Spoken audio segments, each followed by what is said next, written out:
ओम बागेश्वराय नमः। बागेश्वर बालाजी की कृपा हम सब पर बनी रहे। आज इस वीडियो में हम सोने की लंका के रहस्य के बारे में जानेंगे। रामायण की कथा में जिस सोने की लंका का वर्णन मिलता है वह रावण की नहीं बल्कि उसका निर्माण भगवान शिव ने माता पार्वती के कहने पर कराया था। रावण को अपनी सोने की लंका पर बहुत अभिमान था। हनुमान जी ने इस लंका को जलाकर राख कर दिया था। लंका की कहानी बहुत ही रोचक है। दरअसल रावण को लंकापति कहा जाता है। रावण स्वयं को लंकापति कहलाने पर प्रसन्न होता था। उसे लंका से बेहद लगाव था क्योंकि उसे ऐसा लगता था कि लंका जैसा दूसरा कोई स्थान दोनों लोकों में नहीं है। रावण ने लंका नहीं बनाई थी बल्कि लंका का निर्माण भगवान शिव के कहने पर देवताओं के शिल्पकार विश्वकर्मा और कुबेर ने मिलकर समुद्र के मध्य त्रिकुटाचल पर्वत पर इसका निर्माण किया था। त्रिकुटाचल के बारे में कहा जाता है कि त्रि यानी तीन और अकुटाचल यानी पर्वत, यानी लंका का निर्माण 3 पर्वत श्रृंखलाओं से मिलकर किया गया था, जिसके पहले पर्वत का नाम सुबेल है। सुबेल वही स्थान है जहाँ पर भगवान राम और रावण के मध्य भयंकर युद्ध हुआ था। इस पर्वत के दूसरे भाग को नील कहा जाता है।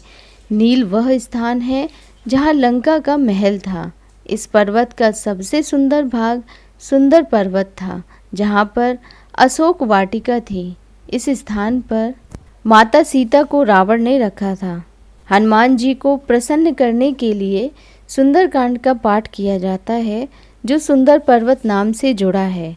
जब भगवान राम ने हनुमान जी को सीता जी का पता लगाने के लिए जिम्मेदारी सौंपी तो इस पूरे अभियान को तुलसीदास जी ने सुंदरकांड नाम दिया। पौराणिक कथाओं के अनुसार लंका का निर्माण भगवान शिव ने माता पार्वती के लिए कराया था। शिव पुराण में इस कथा का वर्णन मिलता है। कहते हैं कि एक बार भगवान विष्णु और लक्ष्मी जी भगवान शिव और माता पार्वती से मिलने कैलाश पर आए। ठंड के कारण लक्ष्मी जी ठिठुरने लगीं। सर्दी से बचने के लिए उन्हें पूरे पर्वत पर कोई स्थान नहीं मिला। तब मजाक में लक्ष्मी जी ने माता पार्वती से कह दिया कि आप इस पर्वत पर कैसे जीवन व्यतीत करती हैं। इसके बाद माता पार्वती ने बैकुंठ धाम की यात्रा की।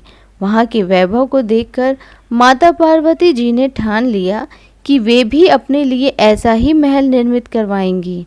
अपनी इच्छा को उन्होंने भगवान शिव के सम्मुख रखा। इसके बाद भगवान शिव ने विश्वकर्मा और कुबेर को बुलाकर लंका के निर्माण का आदेश दिया। रावण छल करने में प्रवीण था।